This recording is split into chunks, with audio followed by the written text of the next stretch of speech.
পরীক্ষায় ভালো নম্বর সবাই পেতে চায়, এজন্য সবাই দিনরাত প্রচুর পড়াশোনা করে। যুদ্ধক্ষেত্রে যেমন শুধু প্রচুর সমরাস্ত্র থাকলেই জয়লাভ করা যায় না, ঠিক তেমনি শুধু বেশি বেশি পড়েই ভালো রেজাল্ট করা যাবে তা ঠিক নয়। এক্ষেত্রে যে কোনো বিষয়ের উপর স্বচ্ছ ধারণার পাশাপাশি পরীক্ষার খাতায় কিভাবে উত্তর উপস্থাপন করতে হবে তাও জানতে হবে। এই ছোট্ট ভিডিওটি সম্পূর্ণ যদি তুমি দেখো তবে জানবে উত্তরপত্রে তোমার উপস্থাপনা কেমন হবে, যার মাধ্যমে তুমি সর্বোচ্চ নম্বর পেতে পারো। তার আগে ভিডিওটি like, subscribe, notification bell button on করে রাখবে পরবর্তী ভিডিও পাওয়ার জন্য, এবং ভিডিওর ব্যাপারে তোমার মূল্যবান মতামত কমেন্টসের মাধ্যমে জানাবে। আর আমার প্রথম ভিডিও লেখাপড়ায় মনোযোগ আনার উপায় তোমরা ভিডিওর আই বাটন অথবা প্লেলিস্ট থেকে দেখে নিও। তো আর কথা নয়, ভিডিওটি সম্পূর্ণ দেখা যাক।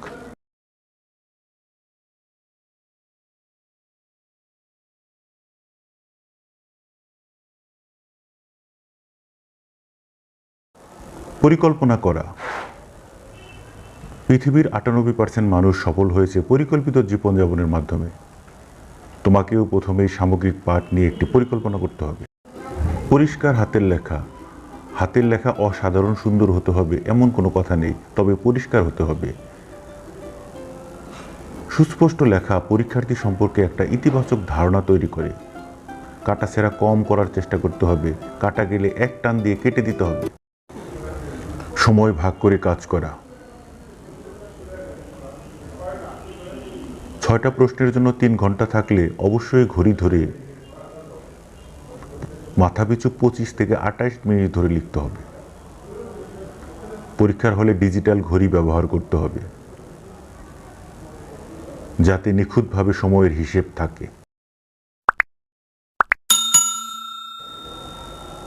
প্রশ্নপত্র ভালোভাবে পড়া। পরীক্ষার সময় ধৈর্য সহকারে প্রশ্নের শুরু থেকে শেষ পর্যন্ত পড়ে ফেলতে হবে। পরীক্ষার্থীরা পুরো প্রশ্ন না পড়েই উত্তর করা শুরু করে। সময় একটু বেশি লাগলেও ধৈর্য সহকারে প্রশ্নপত্র পড়তে হবে। উত্তর উপস্থাপনের সময় প্রশ্নের সঙ্গে প্রাসঙ্গিক উত্তর করার চেষ্টা করতে হবে। প্যারা করে লেখা।